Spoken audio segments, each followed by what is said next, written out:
তো আমি একটা জারের মধ্যে সংরক্ষণ করার জন্য পাল্পটা আমি ঢেলে নিলাম। এটা প্রায় 2 সপ্তাহ সংরক্ষণ করে খাওয়া যাবে বন্ধুরা।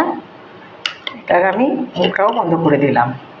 এগুলো সব অনেক পাকা পাকা আম ছিল বন্ধুরা। আমের সব পাল্পগুলো বার করে নিলাম, নিয়ে এটাকে আমি এখন মিক্সচার গ্রাইন্ডে গ্রাইন্ড করে নেব। তারপরে কি তৈরি করব বন্ধুরা দেখাবো। এই যে আমের খোসাগুলো সব রেখে দিলাম এক পাশে, এগুলো সব ফেলে দেওয়া হবে।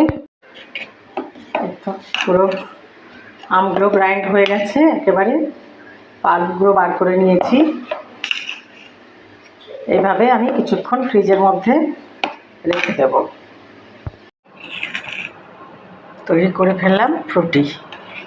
তো বন্ধুরা, এর মধ্যে আমি হিমসাগর আম দিয়েছিলাম, খুব মিষ্টি আম। তার সাথে আমি 2টো গুঠি আমও দিয়েছিলাম, একটু টক টক আম। তো একটু আধা কাপ চিনিও দিয়েছি, দিয়ে আমি ভালোভাবে মিক্সচার গ্রাইন্ডে গ্রাইন্ড করে নিয়েছিলাম। এখন আমি গ্লাসের মধ্যেও আধা আধা কাপ বার করে ফেললাম, কেন বেশি বার করিনি বন্ধুরা, যারা যতটা খাবে ততটাই দিলাম বাচ্চাদের। খুব সুন্দর হয়েছে ফ্রুটি,